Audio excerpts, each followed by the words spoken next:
실은 공부 어떻게 했는지에 대해서 찍어보도록 하겠습니다. 근데 이게 저만의 방식이지 여러분들이 또 아닐 수도 있기 때문에 각자가 맞는 방법을 좀 선택해서 공부를 해주시기 바랍니다. 저는 우선 그 강의를 진짜 많이 들어봤거든요. 그 무료 체험 있어가지고 애들 해커스, 소단기, 메가 이렇게 들었던 것 같아요. 근데 제가 그 중에서 가장 추천하는 강의는 저는 제 개인적인 생각으로는 그 메가의 심 선생님이랑 그 다음에 그 소단기의 백 선생님 두 선생님을 추천하고, 그 선생님이 기본적으로 탄탄하게 좀 설명해 주셔가지고 좀 귀에 좀 쏙쏙 박혔거든요. 그래서 그 두 선생님 듣고, 저도 그 메가의 심 선생님은 기본 강의서부터 시작해가지고 기본 강의 모의고사 같은 거 다 들었거든요. 그리고 나서 저는 소단기 그 무료 11권을 끊어가지고, 근데 무료 11권을 끊으면은 일단은 그 올해 거 말고 작년 거를 다 좀 들을 수 있거든요. 그래서 작년 거를 백 선생님 강의를 작년 거를 들었어요. 그래서 제가 24년도 걸 준비했으니까는 23년도 강의를 다 들었었거든요. 그래서 23년도 백 선생님 기본 강의랑 빨파람보 모의고사, 약간 파이널 모의고사 이런 거 다 들었던 것 같거든요. 그런 작년 거 강의를 보면은 그런 학습지 같은 거, 유인물 같은 거 나눠주잖아요. 그런 것도 다 저장해놓고 뽑아가지고 다 풀어보고 모의고사 그런 거를 보면서 강의 들었던 것 같아요. 그리고 또 추가로 그 소단기의 김 선생님, 김동준 선생님 그 선생님 것도 그걸 들었어요. 동프 모의고사 또 들었습니다. 그래서 강의는 저는 이렇게 추천드리고요. 그리고 저는 일단은 기출 문제풀이는 11월에서 12월 달쯤에 시작을 했고, 저는 기출 문제풀이는 처음에는 몰랐거든요. 근데 제가 여러 개 풀다 보니까는 다 비슷한 내용이더라고, 기출 문제 풀이는. 그래서 저는 기출 문제 풀이는 선생님들이 한두 개만 풀면 될 것 같거든요. 그 중에서 저는 그 소단계 김동준 선생님이랑 이영철 선생님 그 기출 문제 풀이를 들었고, 단원별 문제풀이는 이제 12월부터 시작했던 것 같아요. 단원별 문제풀이는 어쨌든 선생님들마다 중요한 게 좀 다르고, 그런 선지 내용도 다르다 보니까는 좀 여러 개 푸는 게 좀 도움이 돼요. 그래서 그 단원별 문제풀이에서 이제 틀렸던 것이 그냥 넘어가는 것이 아니라, 이제 그 단원별 문제풀이의 선지에 보면은 그 아닌 항목들을 X를 치고 그 옆에 딱 왜 아닌지 그 이유를 같이 써주면 공부가 더 상승될 것 같아요. 그래서 저는 단원별 문제풀이는 소단기의 백 선생님, 김동준 선생님, 또 해커스 이영철 선생님, 메가의 심승환 선생님 이렇게 네 분 걸 풀었던 것 같거든요. 그래서 풀 때 항상 왜 틀렸는지, 이게 맞는지, 거기에 새로운 선지들이 나오면은 그걸 까먹지 말고 옆에 그런 단권화책 만들면 옆에 써놓던지 그런 식으로 단원별 문제풀이는 하시면 될 것 같아요. 그리고 제가 여기서 더 중요한 것은 단원별 문제풀이도 한 번 아니고 한 두세 번 풀었던 것 같거든요. 그때도 기하펜으로 꼭 푸시고, 다음에 또 한 번 풀어서 왜 또 틀린 게 어느 것인지, 이건 제가 진짜 헷갈리는 거잖아요. 어쨌든 또 틀리는 것을 꼭 기하펜을 풀어서 X 동그라미 세모 이렇게 하면 되거든요. 틀린 건 X, 맞은 건 동그라미, 헷갈린 건 세모. 그래서 X였던 게 꼭 동그라미가 될 수 있도록 노력하시면 됩니다. 그리고 저는 모의고사 책은 거의 좀 다 풀어보시는 걸 원하거든요.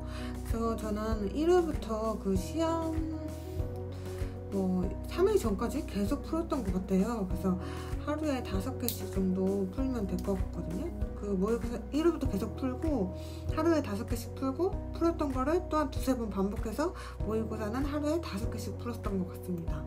그래서 저는 모의고사는 수단계 백 선생님, 김동준 선생님, 그 다음에 그 이근선 선생님께 얻은 건 어디 학원인지 모르겠는데 그것도 풀었고, 신수가 선생님, 그 다음에 뭐 정태성 선생님, 그렇게 모의고사를 많이 풀었던 것 같아요. 그 외에 이제 학원에서 시행하는 모의고사는 거의 다 풀어보시길 저는 권장하고요. 근데 너무 어려운 것도 있어요. 이게 안 배운 것도 있고 너무 고난도다 이런 것도 그냥 저는 풀고, 모르는 그 강의 들으면서 이해하려고 노력했던 것 같고, 이 문제 때문에 진짜 스트레스 받는다 이런 문제들이 꼭 있거든요. 저는 그거를 좀 강의로 듣고 이해하면은 좋지만은 강의로 들어도 이해가 안 가고 너무 어려운 거는 그냥 패스하고 넘어가는 걸 좀 추천드리거든요. 저도 그런 문제들이 많았는데 다른 사람들은 그거에 신경을 안 쓰고 있더라고요. 저는 근데 그걸 문제를 이제 해결하려고 온갖 책 다 보고 또 서적 같은 거 보고 막 이랬었거든요. 그게 좀 저한테는 시간 낭비였던 것 같아요. 그리고 모의고사 그런 풀었던 것도 다 프린트로 뽑고 전 PC에 저장해가지고 나중에 한 번씩 더 풀었거든요. 그래서 3월쯤 이제 문제집도 다 푼 것 같고, 중요한 문제집은 다 푼 것 같고 풀 게 없다 하면 그 문제들을 한 번씩 더 뽑아가지고 한 번씩 더 풀어. 또 물어보는 게 모의고사 풀 때 강의도 듣나요? 라고 많이 물어보는데, 저는 모의고사 풀 때는 메가 심 선생님 강의만 들었던 것 같거든요. 그리고 제가 말했던 작년 거 백선원 선생님 강의를 어쨌든 들었잖아요. 그 작년 거를. 그래서 그것도 포함해서 들었던 것 같아요. 작년 거 소단기를 들었는데 올해 거 모의고사 또 체력하는 오빠들한테 막 받았거든요. 어쨌든 문제들이 겹치더라고요. 어쨌든 작년 것도 풀고 이번 연도 것도 풀면 어쨌든 비슷한 문제들이 2번씩 풀어보는 거예요. 어쨌든 그러면 기억에 남아요. 어쨌든 저도 그렇게 해서 2번 정도 이렇게 풀었던 것 같아요. 작년 거 풀고 이번 연도 풀고 이렇게 했던 것 같고, 모의고사 풀 때 강의 들으시면은 꼭 강의에 들어서 들을 필요가 없고요. 저는 우선 모의고사 책을 나오면은 2-3개 이렇게 풀고 또 다음에 또 2-3개 이렇게 풀고 그랬거든요. 우선 다 풀고 나서 강의 시간에 맞춰서 한 번씩 더 풀어보는 게 전 도움이 됐었거든요. 왜냐면 제가 혼자 푼 거에 대해서 이제 틀린 것도 당연히 있겠고 맞은 것은 그냥 넘어가게 해주잖아요. 근데 강의를 들으면서 그거를 이게 있었구나 저게 있었구나 한 번 더 상기시킬 수 있거든요. 어쨌든 전에 한 번 빼고 강의 시간에 한 번 더 풀어보면서 그것도 한 2번 정도 더 풀어볼 수 있어가지고 좋았던 것 같고요. 오답노트는 어떻게 했냐, 저는 오답노트는 솔직히 처음에는 저도 이렇게 좀 이런 식으로 다 문제 쓰고 선지 쓰고 다 이런 식으로 했었거든요. 근데 이게 뭔가 시간 낭비인 것 같은 거예요.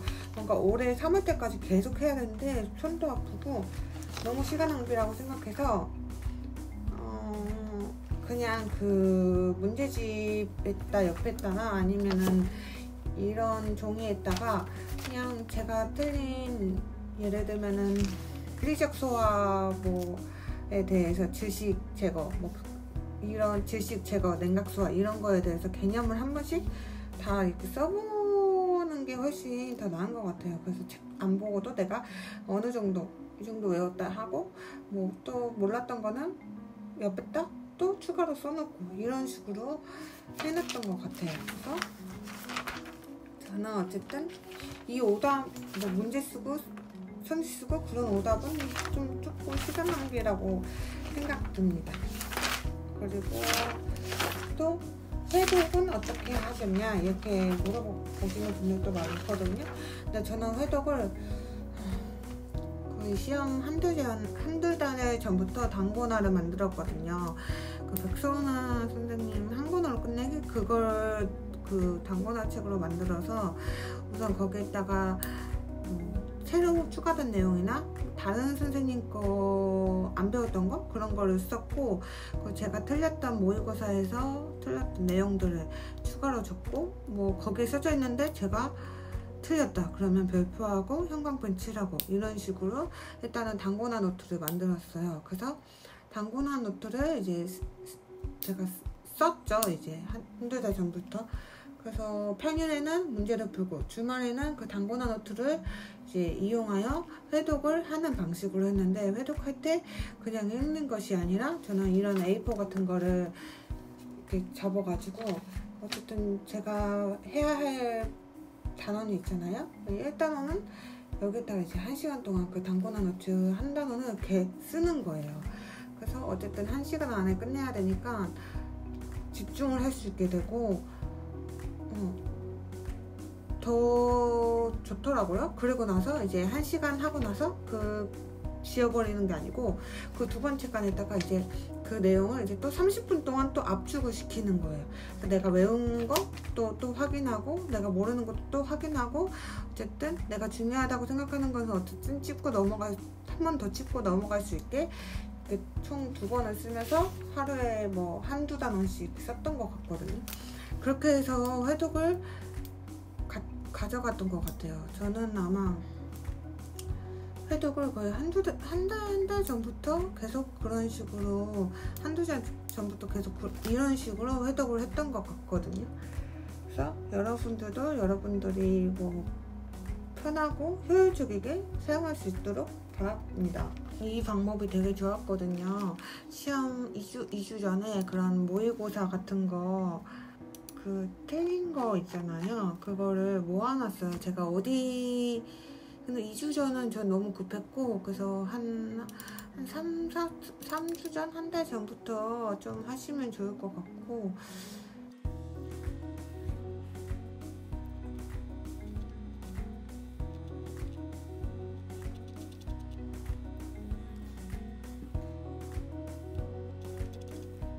방금 보시다시피 그 모의고사 같은 거 제가 아까 PC에 저장해 놓으라는 이유가 제가 틀렸던 모의고사에서 표시를 해놨잖아요. 그러면 그 선생님께 들어가서 이제 복사해가지고 이제 제가 틀린 단원에 대해서 이렇게 좀 정리를 해서 어느 단원이 이제 제가 어려워하는지 그런 걸 알 수 있어가지고 틀린 것도 한 번씩 더 풀어보고 되게 좋은 방법이었던 것 같아요. 근데 단점은 시간이 많이 든다는 거. 근데 저는 이 마지막 방법을 가장 좀 추천드려요. 가장 제가 약한 부분이 어딘지, 더 공부해야 할 거에 하는 부분이 어느 부분인지 더 이제 저를 그 문제에 대해서 알아보는 시간이었거든요. 그래서 이거를 한 3주 정도 전에 하시면 될 것 같고, 뭐 아이패드 있는 부분은 아이패드에 따로 뭐 그런 기능이 있지 않나요? 뭐 그래서 그런 틀린 거를 마지막으로 최종적으로 한번 확인해 보시면 좋을 것 같아요. 그 단원별로 정리해서. 그리고 마지막 시험 일주일 전에는 이제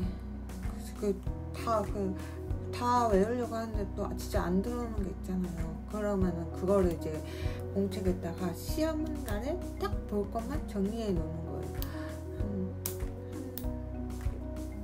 10장 정도 되는 거, 한 10장 정도 되는 것 같거든요. 그래서 딱 시험 날에만 볼 수 있는 내가 진짜 죽어도 안 외워지는 거. 그거를 저는 뽑아가지고 이렇게 공책에다가 써서 그것만 이제 일주일 3일 전에 계속 보고 시험장에 그것만 갖고 가서 그것만 봤던 것 같거든요. 예를 들면 진짜 너무 근데 이거 막 중앙민간협력위원 막 25명 포함 35명 이내 위원 이런 거 있잖아요. 그런 거 진짜 안 외워지잖아요. 그런 거 막 써서 가져가고 방학 후에 설치 기준 그런 것도 너무 안 외워지는 거예요. 그래서 공책에 딱 그걸 쓰면서 이제 그 일주일 전에 그거를 써놓고 이제 그거를 이제 회독하는 거죠. 그런 식으로 했던 것 같아요. 그리고 회독 그런 식으로 정리를 하면서도 모의고사는 계속 풀고 거의 문제 일주일 전에도 문제풀이 50% 이런 회독 같은 것도 50% 이런 식으로 갖고 갔었던 것 같아요. 문제 그 회독만 하면 너무 지겹지 않아요? 그래서 저는 문제풀이를 더 많이 했던 것 같아요. 일주일 전에는 거의 대부분 문제풀이였던 것 같아요. 근데 사람들이 자꾸 회독을 하라니까 계속 회독도 해야 되나 이 생각 때문에 어쨌든 회독을 한 30% 정도는 가져가긴 했는데 어쨌든 저는 회독보다는 문제풀이를 더 우선시합니다. 그래서 시험 때는 딱 일주일 전에 정리해놓고 내가 안 외워줬던 거 그거 위주로 이제 봤던 것 같아요. 그러면 이제 저의 소망학 개론 공부법은 여기까지였습니다. 그리고 일기 같은 거 썼거든요. 그래서 해커스 모의고사를 보고 충격받은 날이다. 그래서 수정이한테 전화했다. 눈물이 났다. 열심히 하는데 답답한 것 같다. 내가 어디 부분이 약한지 모르겠고 어디서부터 다시 시작해야 할지 모르겠다. 나는 과연 잘하고 있는 것인가? 이런 일기를 썼더라고요. 그러니까 여러분들도 다 저처럼 이럴 거라고 믿어요. 그래서 여기서 포기하지 마시고 끝까지 열심히 했으면 좋겠어요.